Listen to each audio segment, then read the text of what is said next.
ഉത്സവ നടത്തിപ്പിന് തടസ്സം സൃഷ്ടിക്കുന്ന നിബന്ധനകൾ ഒഴിവാക്കണമെന്ന് തൃത്താല മേഖലാ ഫെസ്റ്റിവൽ കോർഡിനേഷൻ കമ്മിറ്റി ഉത്സവ നടത്തിപ്പുമായി ബന്ധപ്പെട്ട് ഏർപ്പെടുത്തിയ നിയമതടസ്സങ്ങളും കർശന നിർദ്ദേശങ്ങളും പിൻവലിക്കണമെന്നും ആചാര ലംഘനങ്ങളും അശാസ്ത്രീയ ഉത്തരവുകളും ഉത്സവാന്തരീക്ഷണത്തിന് കളങ്കമാവുമെന്നും തൃത്താല മേഖലാ ഫെസ്റ്റിവൽ കോർഡിനേറ്റർ കമ്മിറ്റി ഭാരവാഹികൾ കൂറ്റനാട് നടത്തിയ വാർത്താ സമ്മേളനത്തിൽ പറഞ്ഞു.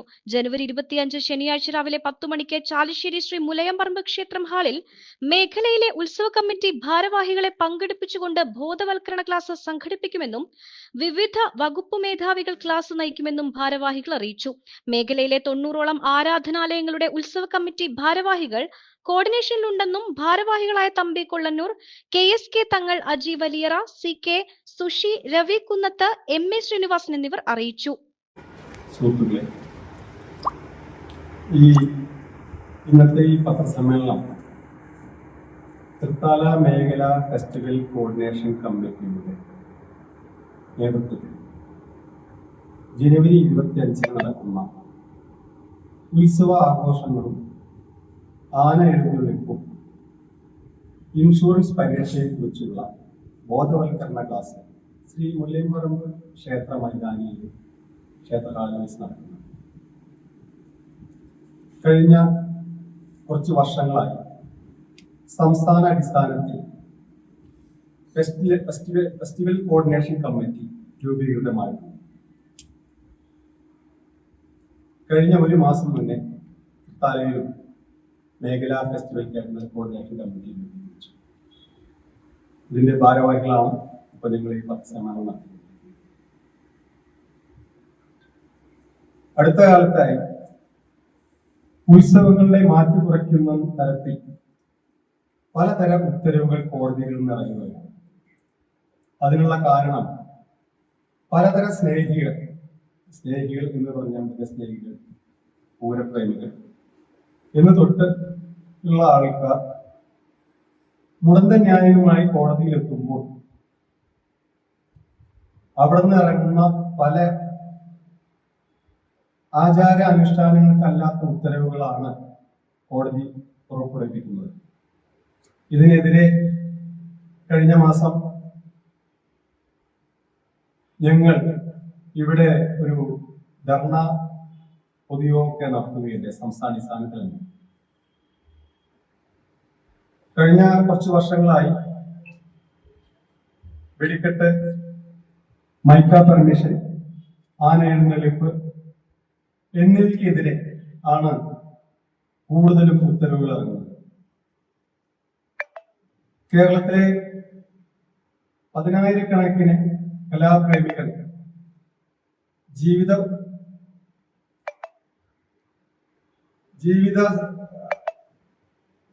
ഉപാധികളായി നടക്കുന്ന കലാസംഘങ്ങൾക്ക് സമയം കൂച്ചുവിലെഴുതുകയാണ്.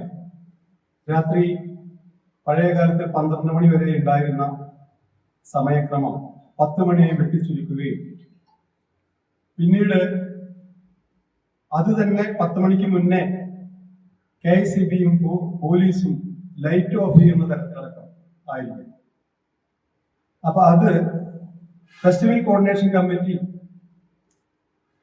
പറയുന്നത് അത് വീണ്ടും രാത്രി 12 മണി ആക്കണം എന്നുള്ള കാര്യങ്ങളാണ്.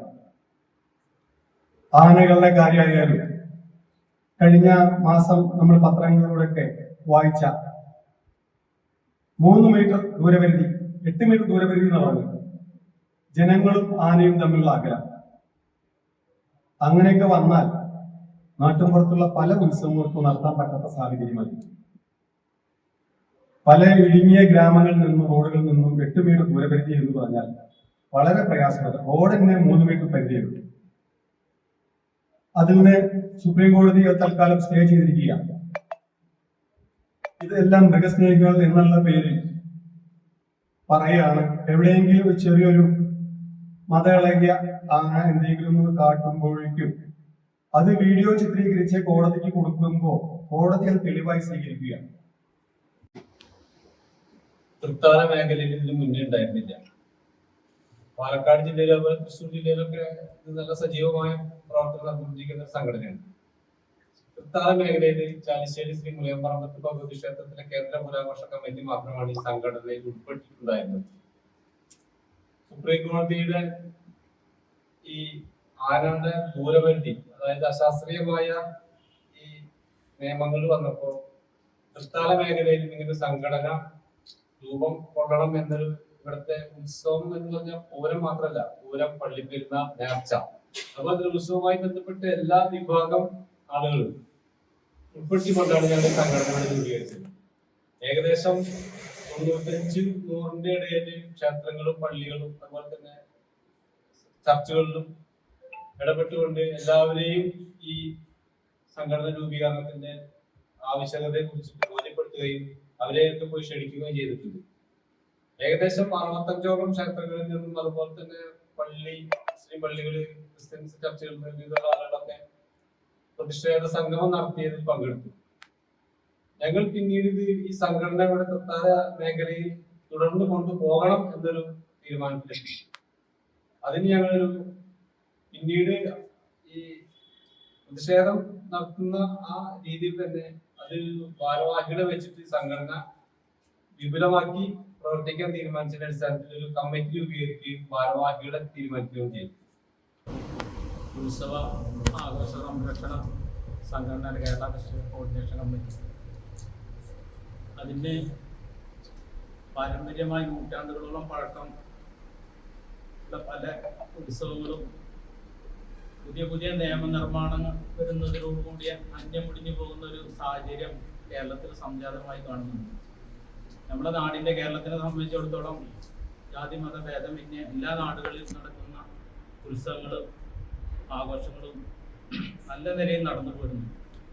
അപ്പം അതിനെതിരെ നിയമത്തിലൂടെ പല തൽപര കക്ഷികളും ഇടപെടുകയും തൽഫലമായി കൊണ്ട് പ്രശ്നങ്ങളാവുകയും അത് നിന്നുപോകാൻ സാഹചര്യം വരുന്നതിനെ പ്രതിരോധിക്കുക എന്ന ഉദ്ദേശത്തോടു കൂടിയാണ് കേരള ഫെസ്റ്റിവൽ കോർഡിനേഷൻ കമ്മിറ്റി രൂപീകരിച്ചത്.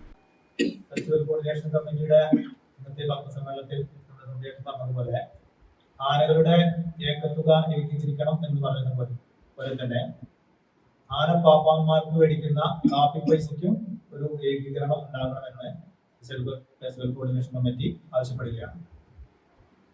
പിന്നെ 25-ാം തീയതി നടക്കാൻ പോകുന്ന ഈ പരിപാടി നമ്മുടെ നാട്ടിലുള്ള ഉപകമ്മിറ്റികളെ എല്ലാവരും പങ്കെടുപ്പിച്ചുകൊണ്ടാണ് നടത്തുന്നത്. അതിന് ഇൻഷുറൻസ് പരിരക്ഷയെ കുറിച്ചും ആന എഴുന്നള്ളിപ്പിന്റെ മാർഗദർശനങ്ങളെ കുറിച്ചും ഉത്സവാഘോഷങ്ങളും ആന എഴുന്നള്ളിപ്പിനെയും ഇൻഷുറൻസ് പരിരക്ഷയെ കുറിച്ചാണ് അവിടെ ബോധവൽക്കരണ ക്ലാസ്സാണ് നടക്കാൻ പോകുന്നത്. അതിന് എല്ലാ കമ്മിറ്റി അംഗങ്ങളും പങ്കെടുക്കണമെന്നാണ് ഉത്സവാഘോഷ കമ്മിറ്റി ഫെസ്റ്റിവൽ കോർഡിനേഷൻ കമ്മിറ്റി ആവശ്യപ്പെടുന്നത്. പെണ്ണു കൊതിക്കും പെണ്ണിനെ കൊതിപ്പിക്കുന്ന കനക കടകാഭരണങ്ങളുടെ കമനീയ ശേഖരവുമായി പട്ടാമ്പി പട്ടണത്തിന്റെ കനക കൊട്ടാരം Manukas gold and diamonds, Manukas tower railway ഓവർബ്രിഡ്ജിന് സമീപം, മെയിൻ റോഡ്, പട്ടാമ്പി.